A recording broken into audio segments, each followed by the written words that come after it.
আসসালামু আলাইকুম, কেমন আছেন সবাই? আশা করছি সবাই ভালো আছেন। আরেকটা ব্লগ নিয়ে চলে আসলাম সকাল সকাল।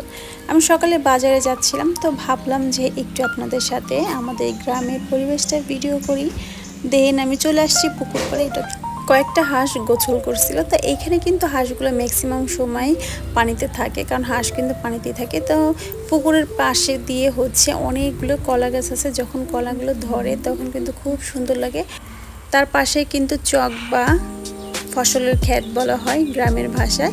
তো ধান চাষ করা হয়েছে, ধানগুলো কিন্তু এখনও পর্যন্ত পাকেনি, এটা পাকতে আরও অনেক সময় লাগবে।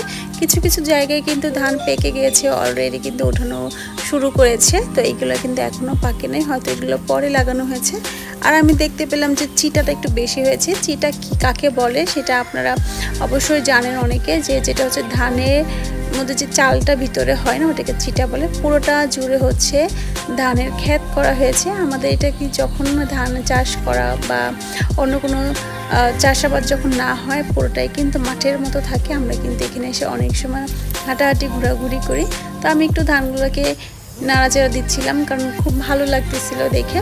তো গ্রামে যারা আসতে পছন্দ করেন বা যাদের গ্রামের দৃশ্য পছন্দ করেন, অবশ্যই আমাকে একটু কমেন্টস করে জানাবেন, তাহলে আমি আরও অনেক জিনিস দেখাইতে আমার কাছে খুব ভালো লাগবে। দেন এই যে আমাদের এটা হচ্ছে বাড়ির সামনে যে ব্রিজটা, আমাদের এই রাস্তাতেই বাড়িতে যেতে হয়। এখন কিন্তু আমি ভ্যানের উপরে উঠে গিয়েছি, আমি একটু বাজারে যাবো সকালে। আর এখানে দেখেন সবাই কত সুন্দর গল্প গুজব করতেছে, এইটাই আমার কাছে খুব ভালো লাগে। আমরা কিন্তু ছোটোবেলাও কিন্তু এরকমভাবে রাস্তায় বা যেখানে সেখানে কিন্তু দাঁড়িয়ে গেলে আমরা খেলতাম, গল্প গুজব করতাম। এটা হচ্ছে বট গাছ, আমাদের সেই ছোটোবেলা থেকেই দেখে আসতেছি এই বট গাছটা এখনও পর্যন্ত আছে। আর আমিও কিন্তু ছোটোবেলা শৈশবটা কিছু কিন্তু আমার ঢাকা শহরে কেটেছে। আমি এখন বিগত 6 মাস যাবত গ্রামের বাড়ি করেছি, জানি না কতদিন থাকতে পারবো এখানে। তো যতদিন পর্যন্ত আছি আমি গ্রামের কিছু কিছু ভিডিও দেওয়ার চেষ্টা করব আপনাদের সাথে এখন থেকে ইনশাল্লাহ। আর রান্নার ভিডিওগুলো অবশ্যই দিব, কারণ মাটি চুলা একদমই রান্না করতে পারি না, তারপরেও চেষ্টা করবো আপনাদের রান্না করে করে দেখানোর জন্য। আমার জন্য সবাই দোয়া করবেন। আর এই রাস্তাটা কিন্তু আগে হচ্ছে মাটির রাস্তা ছিল। আমি যখন অনেক ছোটোবেলা আসতাম তখন পায়ে হেঁটে হেঁটে আসতে হতো, তখন কিন্তু এত ভ্যান ছিল না। আর এখন তো তারপরে ইটের রাস্তা হলো, ইটের রাস্তার পরে খোয়ার রাস্তার পরে এখন একদম পিচঢালাই রাস্তা হয়েছে। আর এটা আমার মামা বাড়ি।